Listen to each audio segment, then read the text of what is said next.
ರಾಜ್ಯದ ಇತಿಹಾಸದಲ್ಲಿ ಅತಿದೊಡ್ಡ ಡ್ರಗ್ಸ್ ಬೇಟೆ. ಮಂಗಳೂರು ಪೊಲೀಸರ ಕಾರ್ಯಕ್ಕೆ ಸಿಎಂ ಶ್ಲಾಘನೆ. ಡ್ರಗ್ಸ್ ಜಾಲ ಬೇರು ಸಹಿತ ಕಿತ್ತೊಗೆಯುವುದೇ ಗುರಿ ಎಂದ ಸಿಎಂ.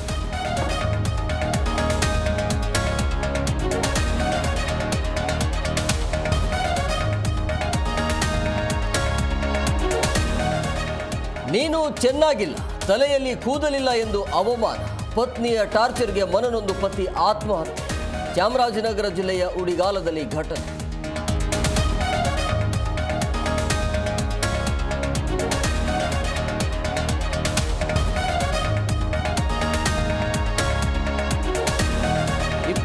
ವರ್ಷಗಳ ಬಳಿಕ ಅಪ್ಪು ಸಿನಿಮಾ ರಿಲೀಸ್. ಫ್ಯಾನ್ಸ್ ಜೊತೆ ಚಿತ್ರ ವೀಕ್ಷಿಸಿದ ಮೋಹಕ ತಾರೆ ರಮ್ಯ. ಪುನೀತ್ ರಾಜ್ಕುಮಾರ್ನನ್ನ ನೆನೆದು ಭಾವುಕರಾದ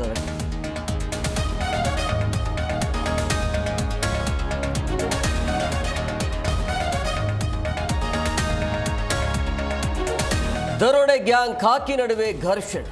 ಪೊಲೀಸರ ಮೇಲೆ ಮಚ್ಚಿನಿಂದ ದಾಳಿ, ಆತ್ಮರಕ್ಷಣೆಗಾಗಿ ಫೈರ್. ದಾವಣಗೆರೆಯ ಅರಬಘಟ್ಟದಲ್ಲಿ ಚಕಮಕಿ.